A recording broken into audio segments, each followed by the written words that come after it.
শুভ সকাল বাগানপ্রেমী ভাই বোনেরা, আশা করি সবাই ভালো আছেন।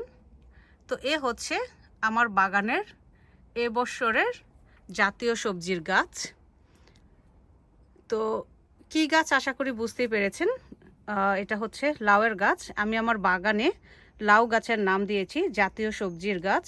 কারণ হচ্ছে আমরা সাধারণত বিলেতে যারা বাগান করি, কম বেশি বাগান করি, আমরা সবাই চাই আমাদের অন্যান্য গাছ থাকুক বা না থাকুক একটি করে লাউয়ের গাছ যেন অবশ্যই থাকে। তো লাউ গাছ নিয়ে বিলেতে অনেক মাতামাতি, তো সেই জন্যই আমি লাউ গাছের নাম দিয়েছি জাতীয় সবজির গাছ। তো এ হচ্ছে এবছর আমার বাগানে করা লাউ গাছের ছবি, মানে চিত্র। তো আমি নর্মালি একটু আর্লি বীজ থেকে চারা তৈরি করি ফেব্রুয়ারিতেই। তো অনেকেই বলেন এত তাড়াতাড়ি আমি কেন বীজ থেকে চারা করি, যেহেতু আমার বাগানে একটি পলিটানেল আছে।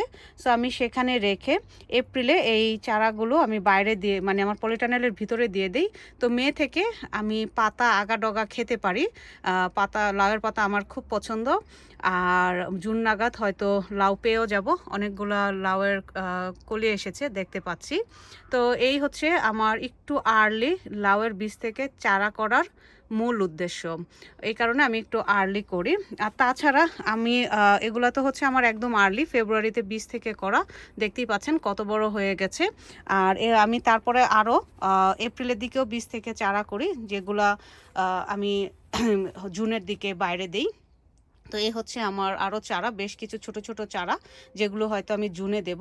তো এই যে বড় বড় গাছগুলো দেখতে পাচ্ছেন, এগুলো থেকে আমি মে মাসেই পাতা টাতা খাই।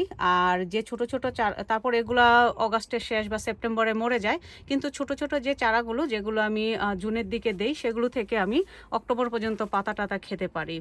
তো আজকে ভিডিও করার উদ্দেশ্যই হচ্ছে, অনেকে কোশ্চেন করেছিলেন আমি আগে আগে কেন বীজ থেকে চারা করি। আগে আগে বীজ থেকে চারা করার উদ্দেশ্য হচ্ছে এটাই, যে আমি একটু আর্লি আগা পাতা ডগা খেতে পারি।